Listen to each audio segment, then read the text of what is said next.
Assalamualaikum warahmatullahi wabarakatuh. Perkenalkan, nama saya Eka Septiani dengan NIM 8603287754. Saya berasal dari UBJJ Palembang, dan video ini saya buat untuk memenuhi tugas tutorial online, yaitu filsafat ilmu, yang membahas tentang peran filsafat ilmu dalam memperkuat ilmu pendidikan. Peran filsafat ilmu dalam memperkuat ilmu pendidikan merupakan sangat mendasar namun krusial bagi kita sebagai akademisi. Di sini kita akan melihat bagaimana filsafat bukan sekedar teori di atas awan, melainkan fondasi yang kokoh yang akan menopang seluruh praktik pendidikan kita dalam sehari-hari. Oke, sebelum melangkah lebih jauh, kita harus tahu dulu apa yang dilakukan filsafat ilmu terhadap ilmu pendidikan.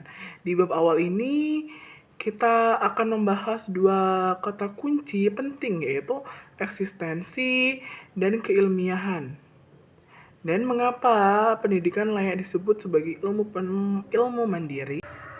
Eksistensi ilmu filsafat menegaskan bahwa ilmu pendidikan itu punya posisi yang mandiri. Ia bukan cabang dari psikologi atau sosiologi, tapi punya objek kajian yang unik tersendiri. Keilmiahan filsafat ini menguji metode penelitian kita, apakah melalui eksperimen, observasi yang kita lakukan di sekolah sudah objektif dan validasi secara ilmiah. Untuk nilai-nilai, pendidikan itu tidak bebas nilai. Filsafat memastikan bahwa setiap praktik mengajar kita didasarkan pada nilai etika kemanusiaan. Nah, lalu bagaimana hubungan keduanya? Hubungannya merupakan timbal balik. Di satu sisi, filsafat memberikan landasan teoritis dan arah agar sistem pendidikan kita terstruktur. Dan di sisi lain, pendidikan memberikan respon berupa realitas, praktis, dan data empiris dari ruang kelas. Realitas lapangan inilah yang nantinya menjadi bahan baru bagi filsafat untuk terus mengevaluasi diri, dan keduanya saling membutuhkan. Seringkali kita mendengar istilah filsafat sebagai pisau analisis. Mengapa disebut demikian? Karena filsafat memiliki ketajaman untuk membedah atau membuka persoalan pendidikan hingga ke akar-akarnya melalui 3 cara, yaitu berpikir kritis, radikal, dan sistematis. Untuk berpikir kritis biasanya untuk mempertanyakan asumsi. Nah, sedangkan radikal itu mencari hakikat terdalam, dan sistematis yaitu terstruktur atau urutan. Dengan pisau inilah kita membedah kebijakan. Nah, mari kita gunakan pisau analisis tersebut, yaitu pisau yang pertama dinamakan ontologi. Ontologi berbicara tentang apa yang kita kaji. Dalam pendidikan, ontologi membedah hakikat manusia sebagai makhluk yang dapat dididik atau homo educandum. Melalui ontologi, kita sadar bahwa siswa bukanlah benda mati, melainkan subjek hidup yang memiliki potensi tak terbatas untuk dikembangkan terlebih dalam. Nah, untuk pisau kedua yaitu epistemologi. Epistemologi berfokus pada pertanyaan bagaimana caranya dalam kelas ini diwujudkan dalam memilih metode pembelajaran dan penyusunan kurikulum agar ilmu tersampaikan secara valid. Dan yang ketiga yaitu aksiologi. Berfokus pada untuk apa ilmu itu, ia mengarah pada etika moral dan pembentukan karakter peserta didik.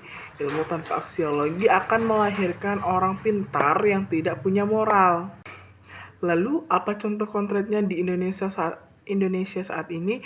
Mari kita lihat aspek kebijakan penerapan nyata dari kajian filosofi ini. Adalah lahirnya kurikulum merdeka.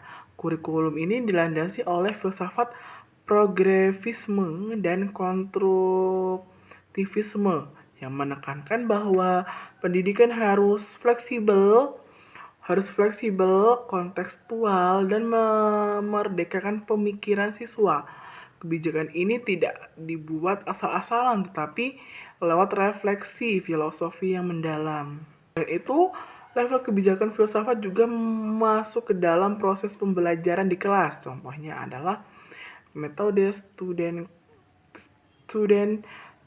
centered learning yang berbasis filsafat humanisme. Peran kita sebagai guru berubah dari tadinya sumber tunggal pengetahuan menjadi fasilitator. Di sini siswa diajak berdialog aktif sehingga nilai kejujuran dan berpikir kritis bisa langsung mereka praktikkan. Dengan kata singkat, alat bedah kita tadi itu ingat 3 pilar fondasi, yaitu ontologi sebagai objeknya, epistemologi sebagai caranya, dan aksiologi merupakan tujuan.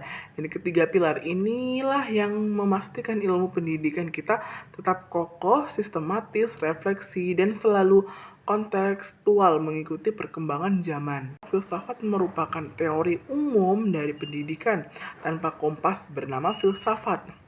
Pendidikan kita akan kehilangan arah, pedoman, dan pada akhirnya kehilangan mutu besarnya.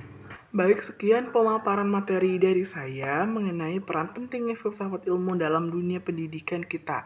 Semoga ini membuka cara pandang baru bagi kita semua saat mengejar nanti. Dan saya minta maaf apabila ada kesalahan. Dan saya akhiri.